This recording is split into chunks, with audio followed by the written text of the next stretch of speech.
Una vez llenó teatros en toda América Latina y cantó en 6 idiomas. Sin embargo, murió en silencio, vistiendo una camiseta que decía, Colombia te ama. Antes de la fama, Sabú no era más que Jorge Ruiz, un niño de Buenos Aires que dormía en parques y robaba fruta para alimentar a su hermana menor tras la muerte de su madre. Su gran oportunidad llegó casi por accidente. Fue invitado a cantar en un desfile de moda y entre el público, 2 productores lo vieron. En cuestión de días, pasó del anonimato al centro de la atención, pero el brillo fue breve. Fue arrestado por un delito que no cometió y años después, involucrado en un caso de drogas que lo obligó a empezar de nuevo en México. Cómo un niño fugitivo se convirtió en ídolo del pop latino y por qué su historia terminó de forma tan trágica. Esta es la verdadera historia de Sabú. Héctor Jorge Ruiz Sacomano nació en 1951 en Montserrat, uno de los barrios obreros más antiguos de Buenos Aires. Entre iglesias coloniales y edificios deteriorados, creció en un entorno cargado de historia, pero también de pobreza. Era el hijo mayor de un padre severo y distante, y de una madre cálida y frágil que se convirtió en su mundo hasta que la perdió. Cuando Jorge tenía apenas 6 años, su madre murió. Las circunstancias nunca se hablaron abiertamente, ni siquiera dentro de la familia. Su ausencia quebró el hogar. Poco después, su padre se volvió a casar con una mujer que dejó claro que los hijos no eran bienvenidos. A los 9 años, Jorge y su hermana Silvia pasaron más tiempo en la calle que en casa. Lo que comenzó como una escapatoria terminó siendo una lucha diaria por sobrevivir. Dormían en parques, se escondían bajo puentes y compartían pan duro con otros niños sin hogar. Jorge robaba fruta cuando el hambre se volvía insoportable. Años después recordaría a un vendedor que lo vio robar, pero nunca lo detuvo. Creo que me dejó hacerlo, diría. Vio que solo era un chico. Las calles se convirtieron en su escuela. Allí conoció a Juan Carlos, Luisito y Eduardo, a quienes llamaba sus hermanos del corazón. Juntos pedían limosna, robaban y se protegían. Muchos de ellos terminaron en prisión, Jorge no. Siempre creyó que algo mejor era posible y persiguió ese futuro con un hambre más profunda que la del estómago. Su primera salida fue el deporte. Rápido y competitivo, logró ingresar a las divisiones juveniles de Boca Juniors. Pero mientras otros tenían apoyo familiar, Jorge debía elegir entre entrenar o trabajar para comer. Sin respaldo alguno, abandonó el fútbol. Repartió diarios, lustró zapatos y trabajó como vigilante nocturno, durmiendo a escondidas en sótanos, hasta que un golpe de suerte cambió su destino.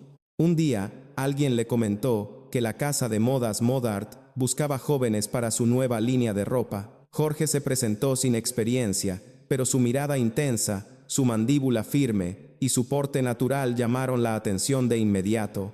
Lo contrataron en el acto bajo el alias de Giorgio. Así comenzó su etapa como modelo. Desfiles, sesiones de fotos, revistas. Las luces de los escenarios reemplazaron a las farolas de la calle. Sin embargo, Jorge sabía que aquello no era su verdadero camino. Algo le faltaba. Ese algo apareció por accidente en 1968, una noche después de un desfile. Los organizadores, casi en broma, le pidieron que cantara para entretener al público. Tomó el micrófono sin pensarlo y comenzó a cantar. Su voz ronca, profunda y melancólica silenció el lugar. Entre los presentes estaban 2 productores importantes, Ricardo Kleiman y su socio, que buscaban nuevos talentos. No solo escucharon una buena voz, vieron una historia, una estrella marcada por la supervivencia. Tras el evento, Kleiman se acercó y le preguntó su nombre. Giorgio, respondió Jorge. No, dijo el productor, sonriendo. Ese es el nombre de un maniquí. ¿Cuál es tu verdadero nombre? Jorge dudó unos segundos y mencionó el apodo que le habían puesto sus amigos de la calle, Sabú, en honor al actor de El ladrón de Bagdad, un joven astuto que vencía al mal con ingenio y valentía. Kleiman asintió. Perfecto, Sabú será. Así nació una estrella. En 1969, con apenas 18 años, Sabú lanzó su primer sencillo, Toda mía la ciudad. Fue un fenómeno inmediato. Vendió más de 50,000 copias, 5 veces más de lo esperado para un artista debutante. Su siguiente canción, Ese tierno sentimiento, superó incluso ese éxito, pero Sabú no era un ídolo juvenil fabricado por una disquera. Él mismo hacía llamadas, negociaba presentaciones y usaba su instinto de supervivencia para avanzar. En poco tiempo estaba cantando por toda América Latina. Argentina, Uruguay, Chile, Perú y Puerto Rico lo recibían con estadios llenos. Para 1971, cada uno de sus discos superaba las 100.000 copias vendidas, cantaba en 6 idiomas y su fama cruzó continentes. Grabó en Francia, realizó giras promocionales en Londres, apareció en televisión en España y Brasil junto a Roberto Carlos y llegó incluso a Tokio, donde compartió escenario con Quincy Jones y John Lennon.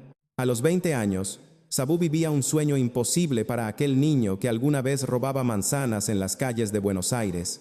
Pero la fama es frágil y estaba a punto de romperse. La fama de Sabú se quebró en 1971, no con un susurro, sino con sirenas. La noche del 6 de septiembre, poco después de las 10, la policía de Buenos Aires irrumpió en una residencia privada y arrestó a Sabú, de apenas 19 años. Fue acusado de estar vinculado a una banda criminal relacionada con un secuestro de alto perfil. El impacto fue inmediato.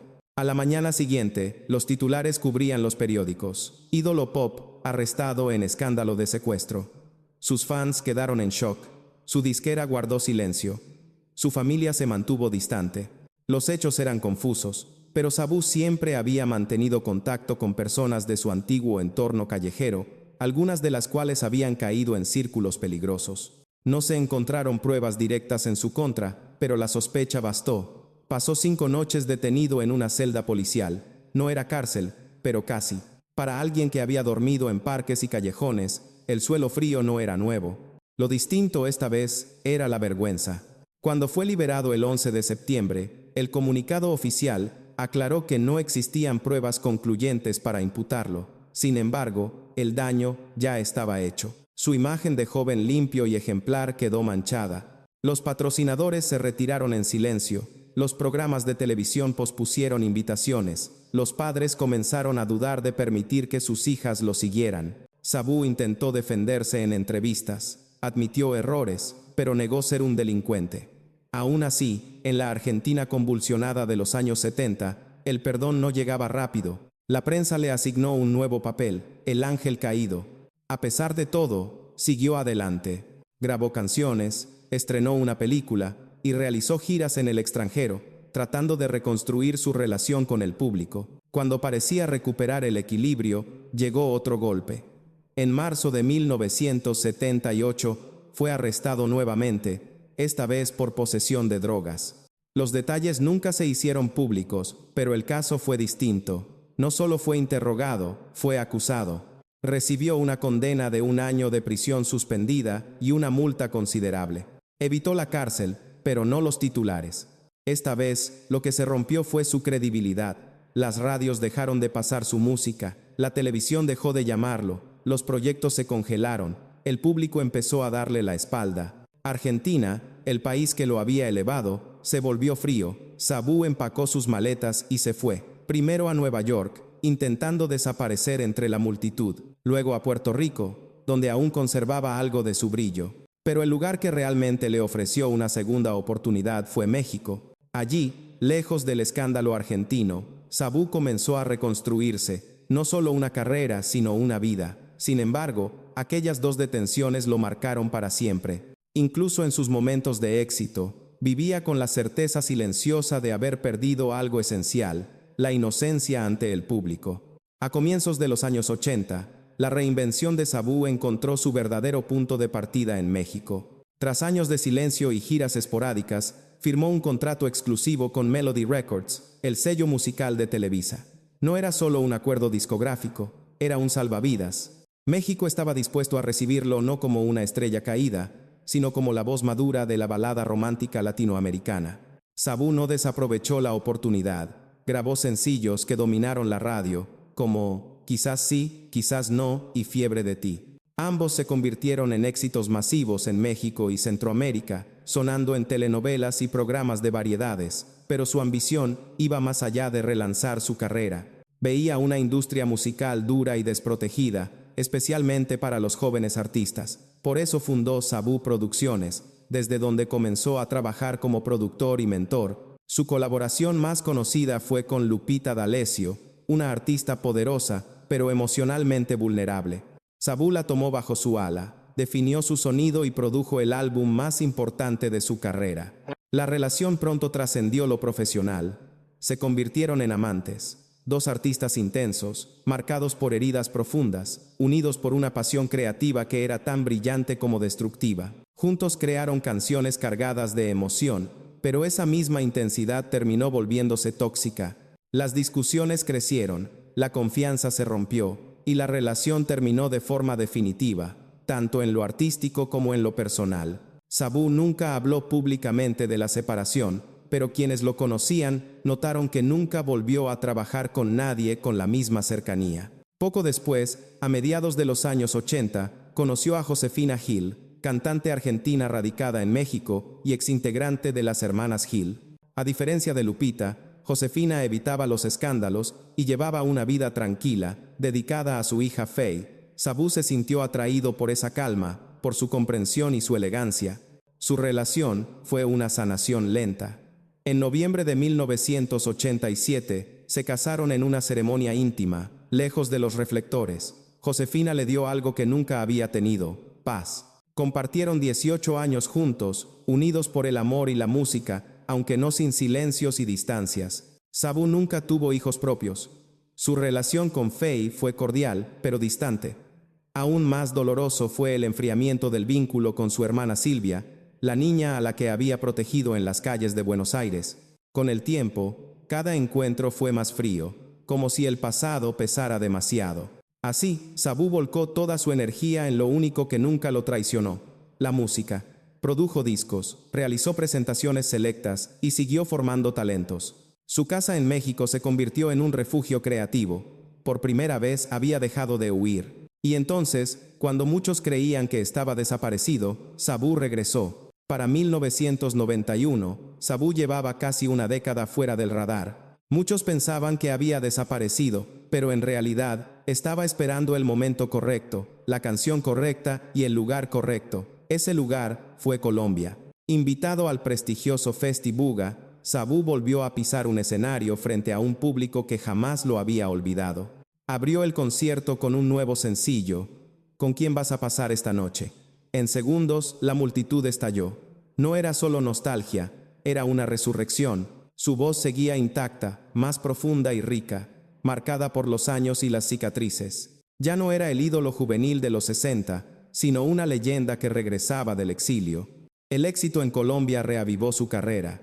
Sabú emprendió una gira por América Latina, encabezando conciertos en Puerto Rico, Venezuela, Ecuador y México. En Estados Unidos actuó en recintos latinos de Miami, Nueva York y Los Ángeles, reconectando con una generación que había crecido con sus canciones. Pero Colombia le ofreció algo más que aplausos. Le dio hogar. Sabú la llamó su segunda patria. Fue invitado frecuente en la televisión, grabó campañas en Medellín e incluso consideró mudarse de forma permanente. En 1999 ofreció uno de los conciertos más recordados de su etapa final, casi 3 horas en el histórico Teatro Jorge Isaacs de Cali, interpretando todos sus grandes éxitos. Al final del show, empapado en sudor, susurró al micrófono: pensé que nunca volvería a hacer esto. Gracias por no olvidarme. En los años siguientes, se volvió más selectivo. Sus conciertos fueron más íntimos y personales, centrados principalmente en Colombia,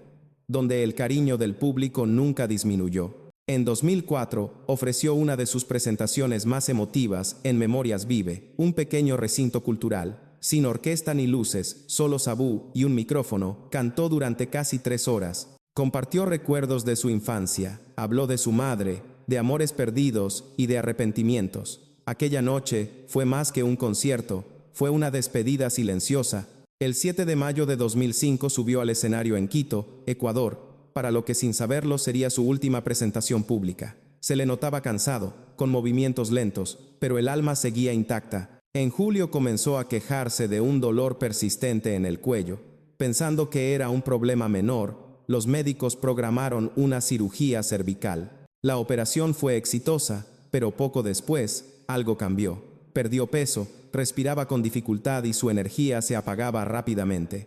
El 22 de julio se desplomó repentinamente, mientras se preparaban nuevos conciertos en Colombia. Días después llegó la noticia devastadora: cáncer de pulmón avanzado, agresivo e inoperable. Sabú inició un tratamiento paliativo, pero la enfermedad avanzó con rapidez. El 14 de octubre de 2005 fue internado de urgencia en Ciudad de México.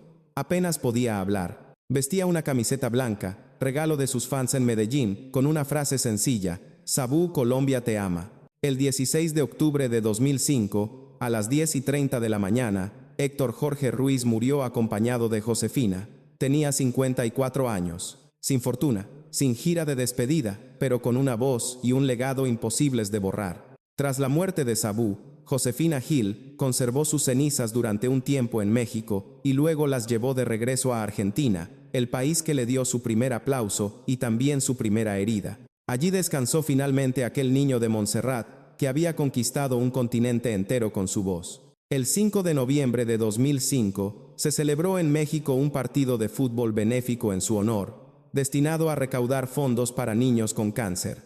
Asistieron funcionarios, artistas de Televisa y exfutbolistas. No fue un evento de lujo, sino un homenaje sincero, acorde a quien había conocido la calle antes que la fama. Sabú fue mucho más que un cantante romántico. Grabó más de 200 canciones, lanzó 15 álbumes y obtuvo 27 discos de oro y 7 de platino. Cantó en español, francés, italiano, portugués, japonés e inglés. Su música acompañó telenovelas en todo el continente y sus películas lo convirtieron en un rostro familiar para millones. A pesar del éxito, nunca olvidó su origen. Decía estar preparado para cualquier adversidad porque la vida ya le había mostrado su rostro más duro. Incluso cuando la fama se apagó y su cuerpo comenzó a fallar, siguió cantando para quienes aún creían en él, para los fans que nunca lo dejaron desaparecer. Quizás por eso, casi 2 décadas después de su partida, sus canciones siguen doliendo, pero de la mejor manera posible,